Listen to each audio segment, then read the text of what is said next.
Guys, naranasan nyo na po ba makagat ng aso? 3 anti-rabies vaccine and booster po ang pagdadaanan.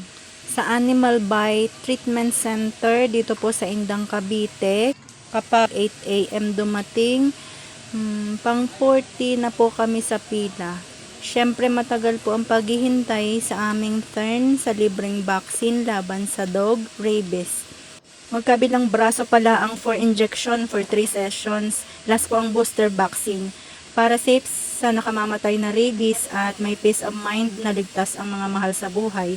Salamat po sa Health Center ng Indang para sa ganitong service. Hindi na kami kailangang magbayad sa mga private center. Second day po ng schedule of vaccine ni Narian at Miko na sobrang lakas ng ulan dahil may bagyo. Pasyal muna tayo.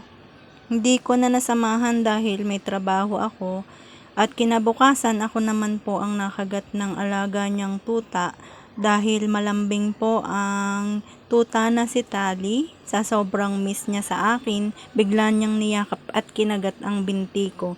Hindi naman po malaki ang sugat pero dumugo.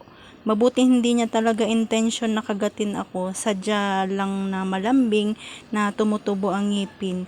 Kung maaari ay itali habang wala pang vaccine ang alagang puppy. Then dalhin sa vet. Ayan po, problemado na ako dahil takot po ako sa karayom.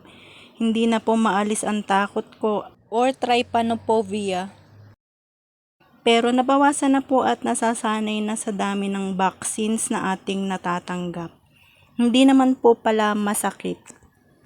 Medyo konti pa lang ang pila, maaga po kami nagpalista. Open po sila Monday and Thursday.